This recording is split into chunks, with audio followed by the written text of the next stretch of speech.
Alright guys, welcome back to our YouTube channel FLB aka Fundus 3 Biologi.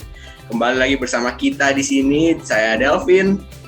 And hey, my name is Leonard. Saya Reinald Adrian.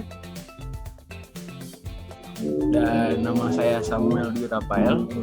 Juga ada saya Weston Herman. Oke, setelah kemarin kita membahas tentang penyakit HIV atau AIDS, sekarang kita akan menuju ke penyakit berikutnya nih. Kita namakan sifilis atau biasa kita menyebutnya juga dengan sebutan Raja Singa. Sebelum kita masuk ke materinya, boleh dong kita subscribe dan smash like. Jangan lupa komen juga di bawah kalau misalkan ada penjelasan kita yang salah. Kita sama-sama belajar di sini.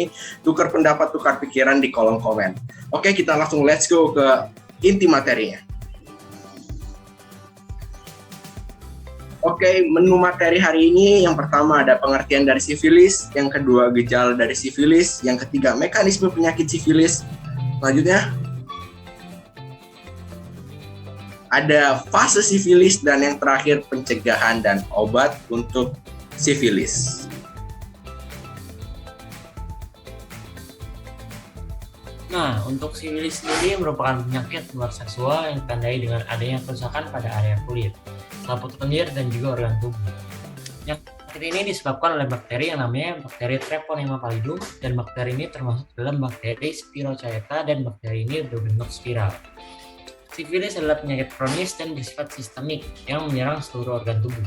Orang yang terinfeksi akan terbagi menjadi 3 tahap, yaitu sifilis primer, sifilis sekunder, dan sifilis tersier. Nah, sifilis ini sendiri memiliki nama lain namanya Great Mimicker karena bervariasi dan sering meniru gejala infeksi yang lainnya.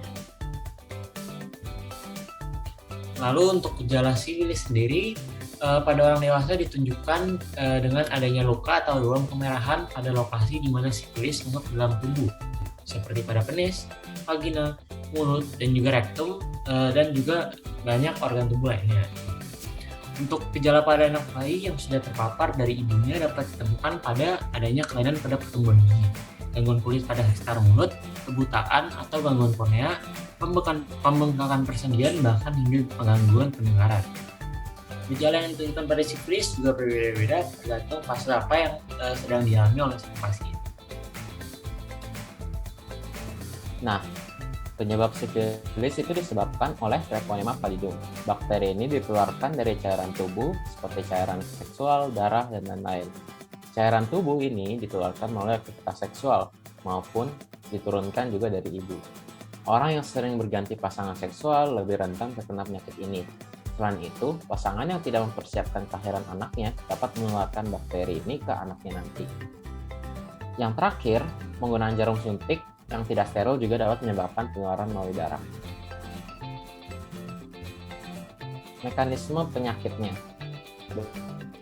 Bakteri Treponema pallidum ini akan masuk melalui selaput lendir yang utuh maupun yang sudah terluka, menuju ke lendir limfa dan masuk ke pembuluh darah dan diedarkan ke seluruh tubuh. Sehingga penyakit ini akhirnya menyerang tubuh secara menyeluruh. Penyakit ini dibagi menjadi beberapa stadium, seperti primer, sekunder, dan tersier, dan dipisahkan oleh fase laten. Untuk interval waktu antara stadium primer dan sekunder berkisar beberapa minggu sampai bulan. Untuk interval waktu antara stadium sekunder dan tersier biasanya lebih dari 10 tahun. Selanjutnya ada fase-fase dalam sifilis seperti disebutkan selanjutnya ada fase primer, sekunder, dan tersier. Kalau fase primer itu gejala sifilis akan terlihat pada bagian genital atau kelamin. Untuk pria dapat terlihat di penis, untuk wanita dapat terlihat pada serviksnya dengan dibantuan alat yang namanya spekulum.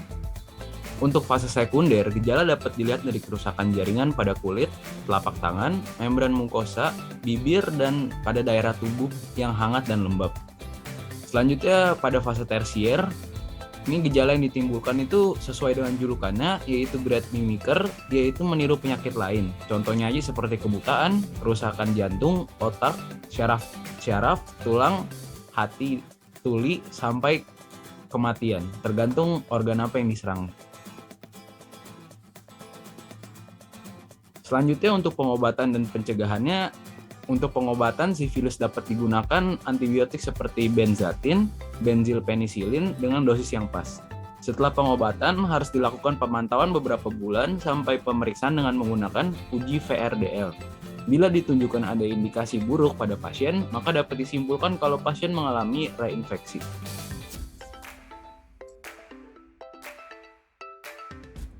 Untuk mencegah penyakit ini dapat dilakukan dengan penggunaan kondom saat berhubungan seksual, sirkumsisi, atau sunat.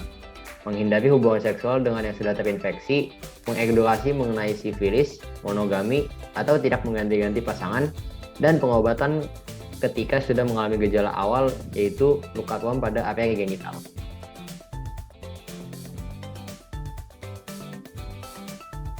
Sekian presentasi dari kami. Jalan-jalan bareng Ko Afat, semoga materi ini bermanfaat.